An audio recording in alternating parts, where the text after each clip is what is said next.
Basic function के spoken tutorial में आपका स्वागत है। इस विषय पर 2 ट्यूटोरियल्स में से एक यह है। इस ट्यूटोरियल में मैं आपको अवगत कराऊंगा कि कैसे अपने फंक्शन इसके रचनाक्रम बनाएं और कैसे एक या एक से अधिक वैल्यू को इनपुट करें। दूसरा ट्यूटोरियल वापस मिलने वाले मानों पर यानी रिटर्निंग वैल्यूज पर होगा। अतः चलिए इसके साथ शुरू करते हैं। मैं यहाँ पर अपने PHP टैग्स बना रहा हूँ। मैं अपने रचनाक्रम के साथ शुरू करूँगा जो कि फंक्शन है और फिर फंक्शन का नाम जो कि मायनेम है। यह संभवतः सरल है कि यहाँ पर बड़े अक्षर प्रयोग किए जाएं। यही वजह है कि आपके पास छोटे अक्षर हैं, फिर बड़े अक्षरों में जाकर फिर से छोटे अक्षरों में आए। अंततः नए शब्द बड़े अक्षरों से शुरू होंगे। यह पढ़ने में काफी सरल होता है, किंतु मैं हमेशा ही छोटे अक्षर प्रयोग करता हूँ। फिर आप 2 कोष्ठक प्राप्त करने जा रहे हैं। अभी इनके अंदर कुछ नहीं है। हम यहाँ पर कोई भी इनपुट नहीं ले रहे हैं और अंदर मैं अपना कोड लिखूंगा। अतः मैं एलेक्स लिखूंगा। अच्छा, यदि हम इसे अभी रन करते हैं हम देखेंगे कि कुछ नहीं हुआ, क्योंकि उसकी वजह से हमने हमारे फंक्शन का विवरण दिया है किंतु हमने अभी तक इसे लाया नहीं है। अब अपने फंक्शन को लाने के लिए हमें केवल फंक्शन का नाम, 2 कोष्ठक और लाइन टर्मिनेटर लिखना होगा। यदि हम इसमें मान रख रहे हैं जिसे संसाधित करने की आवश्यकता है, हम उन्हें यहाँ अंदर रखेंगे। परंतु अभी के लिए इसकी फिक्र मत करिए। हम केवल अपने फंक्शन को ला रहे हैं जो कि इस कोड के ब्लॉक को कार्यान्वित करेगा। अतः चलिए रिफ्रेश करें और आपको यह मिला, एलेक्स एको हुआ है। अब मान लीजिए यदि मैं एक लाइन से अधिक के कोड को जोड़ना चाहता हूँ, मैं यहाँ पर जितना चाहूँ उतना कोड रख सकता हूँ। यह ब्लॉक यहाँ पर इसीलिए है। अधिक नई लाइन्स को समायोजित करने के लिए चलिए इसे अभी जांचते हैं। हम देख सकते हैं कि इसने काम किया। एक चीज और कह सकते हैं कि इसको खुद से लाने की आवश्यकता नहीं है। इसे कहा जा सकता है उदाहरण के लिए My name is my name।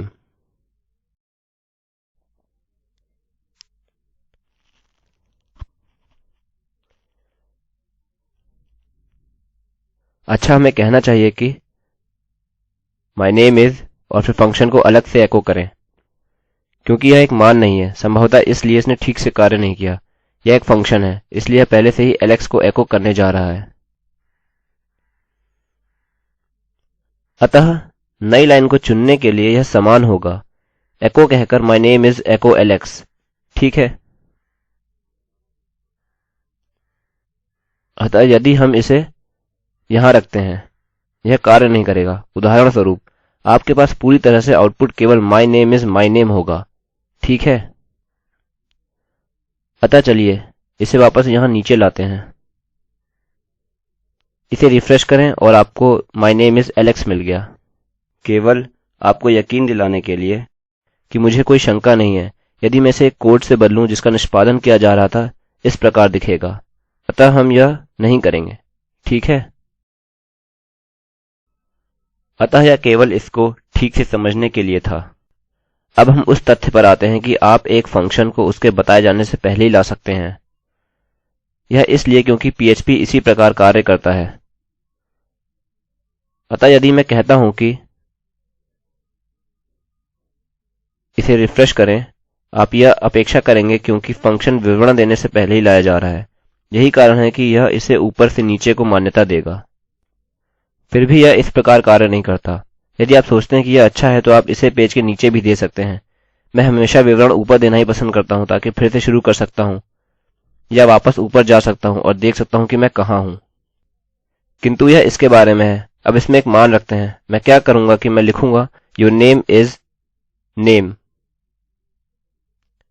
यह सामने दर्शाएगा योर नेम इज और फिर वेरिएबल नेम।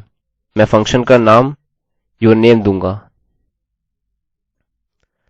अब वेरिएबल कहाँ से आने वाला है? मैं चाहता हूं कि उपयोगकर्ता इसको इनपुट देने के सक्षम हो। मेरा मतलब मैं इनपुट के बारे में बात नहीं कर रहा हूं, किंतु यदि मैं यहाँ पर नेम रखता हूं और फिर मैं लिखता हूं योर नेम एलेक्स, यह ऐसे कार्य करता है। योर नेम फंक्शन को लाता है, इस वेरिएबल को लेता है, इस वेरिएबल को नेम में रखता है और फिर एको से वेरिएबल को पढ़ता है। यह है जो मैं कहना चाह रहा हूं। अतः हम मूलतः कह रहे हैं कि योर नेम एलेक्स आगे बढ़ने के लिए मुझे इसके लिए एक मान चाहिए, खास तौर से एक स्ट्रिंग वैल्यू। अतः आप यहाँ तक जाइए और देखिए यदि कुछ भी इनपुट के रूप में डाला गया है, आप देखेंगे कि यह किया गया है, यह एलेक्स है। अतः हमें अब योर नेम इज एलेक्स मिलना चाहिए। तो हमने कर लिया।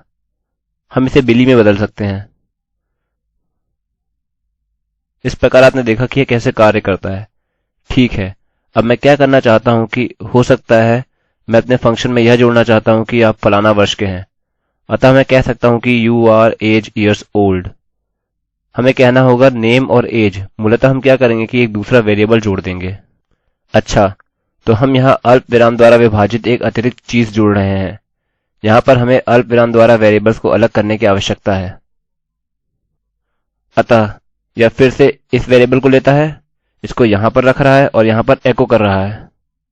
इस वेरिएबल को लेते हैं, इसको लाते हैं और यहाँ पर इसको एको करता है।